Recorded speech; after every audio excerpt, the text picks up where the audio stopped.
존경하고 사랑하는 우리 구독자 여러분 반갑습니다. 여러분의 천만 라디오 진행자입니다. 장은 끝났고요. 한번 살펴보도록 하겠습니다. 코스피 2365.10 0.24% 정도 상승을 했어요. 근데 막판에 훅 떨어졌네 보니까. 하여튼 좀 신기하네요. 보니까 한번 하여튼 특이합니다. 코스닥은 0.15% 올랐어요. 보니까 710.82. 코스피 보니 개인들이 한 493억, 기관이 4,366억 매도했는데 외인들이 많이 들어왔어. 외인들이 4,843억. 외인들이 왜 그러지 갑자기 요즘 따라 계속 사가지고 지금 끌어모으고 있어요. 이제 코스피 차트를 보면은 쭉 빠졌다가 다시 또 V자 반등하는 그런 느낌입니다. 하여튼 그래도 올랐다는데 의미를 줍니다. 이거 뭐 거의 갭상승이지 뭐 일종의. 삼성은 보합으로 끝났고요. LG엔솔이 0.7% 올랐네요. 삼바 1%, 우선주 0.37, LG화학 0.47, SDI 0.8, 현대차 1.5 이렇게 올랐는데 떨어진 종목 보니까 하이닉스가 500원 빠졌고 네이버 0.5%, 카카오 0.65% 빠졌네요. 기아 0.47, 포스코홀딩스 0.3% 이렇게 빠졌습니다. 하여튼 뭐 혼조세를 잠깐 보이긴 보이는 것 같아요. 뭐 이렇게 크게 뭐 슈팅하거나 하는 종목들은 없어요. 보면 코스닥은 다행히 그래도 양전으로 변신을 해가지고 0.15% 올랐습니다. 710.8이네요 보니까. 개미들이 샀어요. 956억. 외국인하고 기관들은 좀 팔았고 상위 종목들 쭉 보니까 뭐 대체적으로 좀 많이 올랐습니다. 에코프로비암이 0.3%, 셀트리온 헬스케어 0.68, LNF 1.6, HLB 0.9, 카카오게임즈 1.3, 파라비스 0.58% 올랐네요. 셀트리온 제약이 1.8%, 리노공업이 찔끔 100원 올랐고 떨어진 종목은 에코프로가 0.4% 빠지고 스튜디오 드래곤이 1.6% 빠졌습니다.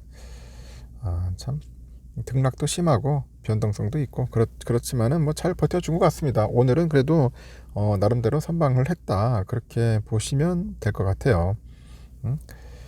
아주 재미있네요 보니까. 하여튼 이런 상황이 어떻게 될지는 한번 좀 더 지켜봐야 할 것 같습니다. 요즘 또 새로운 뉴스들이 좀 있어요. 한번 잠시 볼까요 여러분. 정부가 이달 중에 외국인 투자자 등록 의무 폐지 등 외국인 투자자에 대한 규제 완화를 위한 주식시장 개선 방안을 마련을 한다고 합니다. 그래서 내년 하반기 목표로 그 외환시장 그 개장 시간을 오전 2시까지 연장하는 등 선진화 방안도 발표할 계획이라고 하네요. 추경호죠. 추경호 그 기재부 장관인데 오늘 간담회에서 외신 기자 간담회에서 국내 자본시장 투자 환경이 글로벌 스탠다드에 부합하도록 제도를 획기적으로 개선하겠다 이렇게 밝혔고, 해외 투자자들에 대한 규제를 완화하고 국내 자본시장에 대한 접근성을 높여서 코리아 디스카운트를 해소하려는 취지다. 올해를 코리아 프리미엄이 원년으로 만들겠다는 포부입니다. 이 부총리는 먼저 주식시장의 국제 정합성 제고를 위해서 제도 개선 방안을 1월 중 발표하겠다고 하는데, 이 투자자 등록 의무 폐지하고 통합계좌 활성화 방안 등을 담은 주식시장 제도 개선 방안을 발표하고 하반기부터 시행을 한다고 해요. 이어서 영문 공시도 내년부터 단계적으로 의무화하네요. 장기 투자를 촉진하기 위한 배당제도 개선 방안도 마련해가지고 내년부터 본격 시행하겠다고 알립니다. 이달 중에 그 신외환법의 기본 방향도 발표할 계획인데, 여기에는 외환 거래를 할 때는 사전에 신고해야 하는 원칙을 사후보고로 간소화하고 외국인 투자자의 그 규제 부담을 완화하는 입법 절차 등이 담길 전망이라고 합니다. 우리나라는 현재 보니까 그 외국인이 국내 상장증권에 투자하는 경우 사전에 인적사항 등을 금감원에 등록하는 외국인 투자 등록 제도를 시행 중입니다. 그런데 외국인 투자자는 상임 대리인을 선임해가지고 금감원에 투자 등록을 해야 하는 등 사전 준비 과정이 과도하고 등록번호를 통해서 투자자별 투자 전략이 실시간으로 노출될 우려가 있다, 그런 얘기했습니다. 제가 볼 때는 너무 외인들한테 너무 퍼주는 것 같아. 아니 당연히 투자 전략이 노출될 걸 떠나서 외국인들을 위한 하나의 투자 놀이터를 만들려고 하는 그런 속셈이 좀 보이는 것 같습니다. 하여튼 이에 따라서 사전 등록 의무를 폐지하는 대신에 국제적으로 통용되는 개인 여권번호, 법인 식별기호를 사용해가지고 투자자의 편의성을 제고한다는 것 같은데, 여러 투자자의 그 매매를 한 계좌에서 처리할 수 있게 하는 등 통합계좌 제도를 활성화한다고 하네요. 통합계좌는 글로벌 운용사가 여러 투자자의 매매를 한 계좌에서 주문 결제하기 위해서 본인 명의의 그런 통합계좌를 개설하는 제도인데, 그 계좌 명의자는 최종 투자자로부터 주식 주문을 받아가지고 이제 국내 증권사에서 개설한 통합계좌를 통해서 일괄적으로 매매 결제한다고 합니다. 그런데 투자 결제 즉시 내역을 금융당국에 보고하도록 돼 있어서 활용도가 떨어진다는 그런 문제점도 있다고 하는데, 앞으로는 최종 투자자별 결제 즉시 투자 내역을 보고하는 의무를 폐지하고 증권사가 투자 내역을 관리하고 금융당국은 필요할 경우 세부 내용을 진구하는 방향으로 계산된다, 그런 이야기가 있습니다. 하여튼 외인들 참 좋게 만든다, 내가 보니까. 좋게 만들 것 같습니다. 하여튼 보면은 우리 개미들을 위한 그런 개선 방안은 없는 것 같아요. 관심도 없어. 장관이라는 사람이 보니까 쓸데없는 데요. 너무 외부인들 막 풀어져 버리면은 나중에 외인들이 살판 나겠는데요. 하여튼 그런 상황이 지금 펼쳐지는 것 같고요.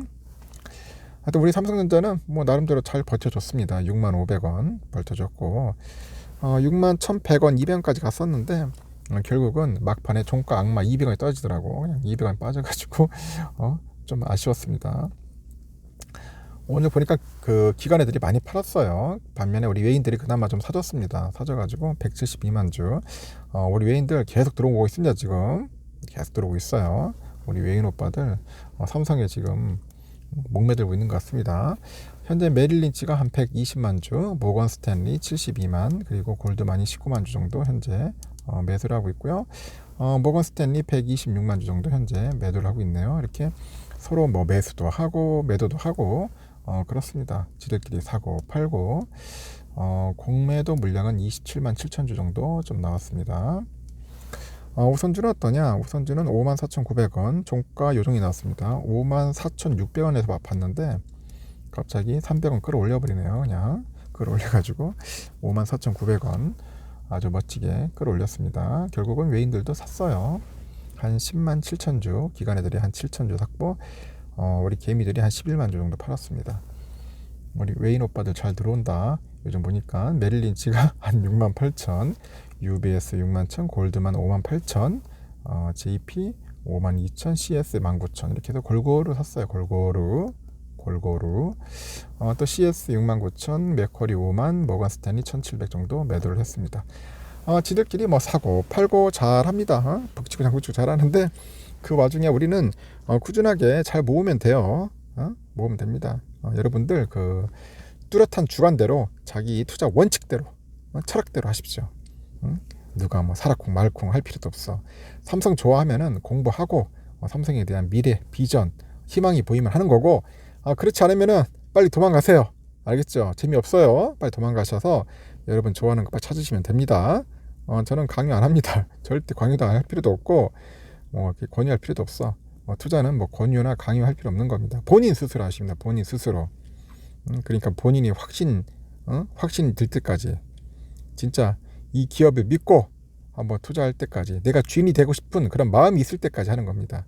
그런 마음이 생기지 않으면 하지 마십시오. 알겠습니까? 여기까지 하겠습니다.